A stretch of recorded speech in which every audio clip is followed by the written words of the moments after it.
소개해드리겠습니다. YSPMC 차현신 대표님 자리해 주셨습니다. 안녕하세요. 안녕하세요. 네, 부동산 멘토 여왕 차현신입니다. 오늘은 두 번째로 지난주에 이어서 그 주택임대 사업자 등록에 대해서 여러분들이 가장 혼란스러워할 만한 내용을 오늘 중점적으로 다룰 내용이니까요.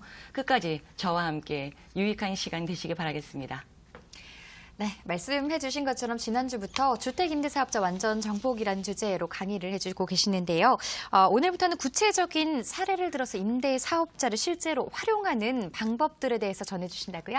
네, 맞습니다. 예, 많은 분들이 요즘에 와서 주택임대 사업자를 이제 하면서 이제 공부들도 많이 하시고 각종 다양한 그런 세미나 장소에서 공부들을 많이 하셔가지고 웬만한 분들은 많은 그 면에 대해서 지식이 많이 있으세요. 그런데 또 한편으로는 그 혼란스러워하는 부분이 임대료 상한 5% 상한 규정이 어떻게 되느냐. 이게 신규 임차인 경우와 또 기존 임차인 갱신에 대해서 달라지느냐. 이런 거에 대한 질문이 가장 많이 들어오시더라고요. 그래서 오늘은 그 면에 대해서 이제 제가 여러분들에게 한번 혼란스러운 부분을 한번 잡아볼까 합니다.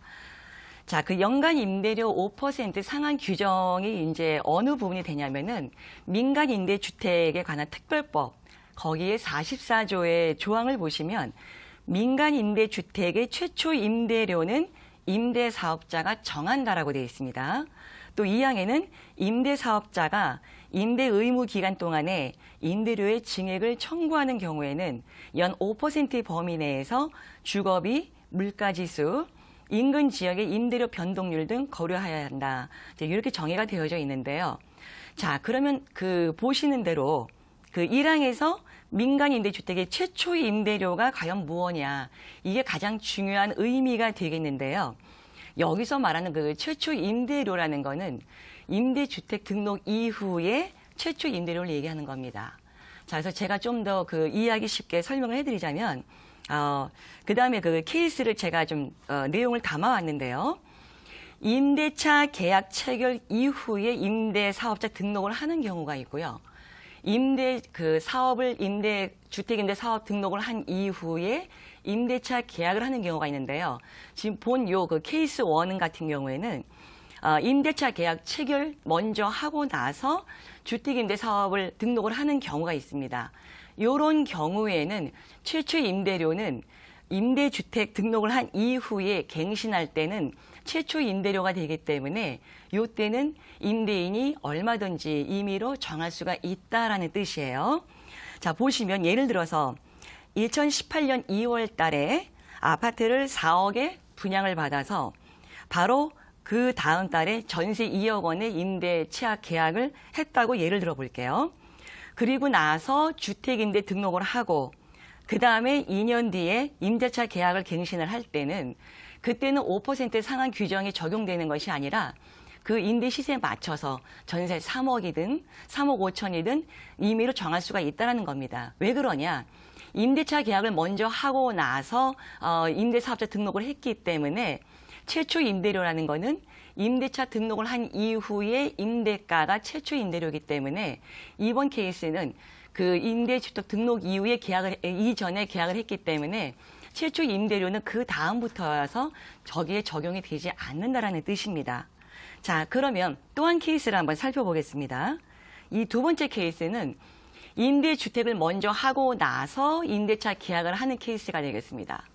그러니까 바로 이제 보통 분양 계약이라든가 매매 계약을 체결을 하고 나서 바로 임대사업 주택 등록을 하고 그리고 나서 임대차 계약을 할 시에는 그때가 최초 임대료가 되기 때문에 그 최초 임대료에서 그 다음 갱신할 때는 5%의 상한 적용을 받는다는 얘기죠.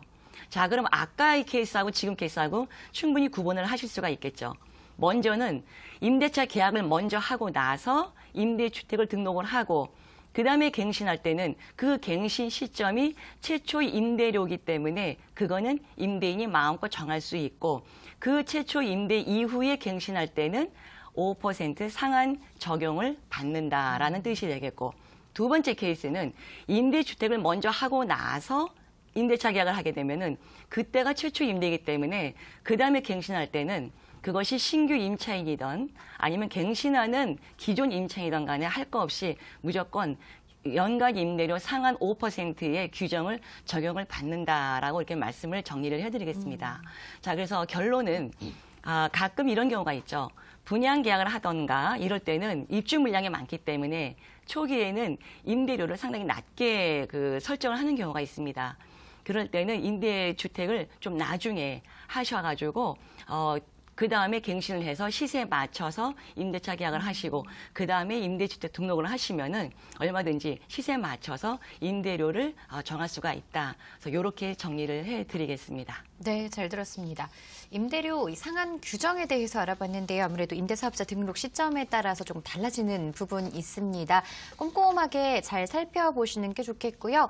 방송에서는 다 설명드리지 못한 내용들 세미나를 통해서 직접 강의도 듣고 또 상담도 받을 수 있는 기회가 있습니다. 세미나 일정 소개해 주시죠, 대표님. 네, 저희는 매주 토요일 날 오후 2시에 삼성동에서 세미나를 하고 있습니다. 그래서 바로 내일 모레죠.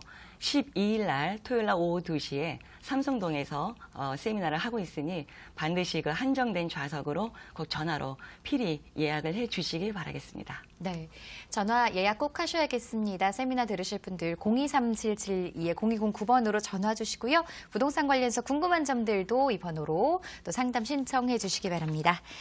자, 이어서 투데이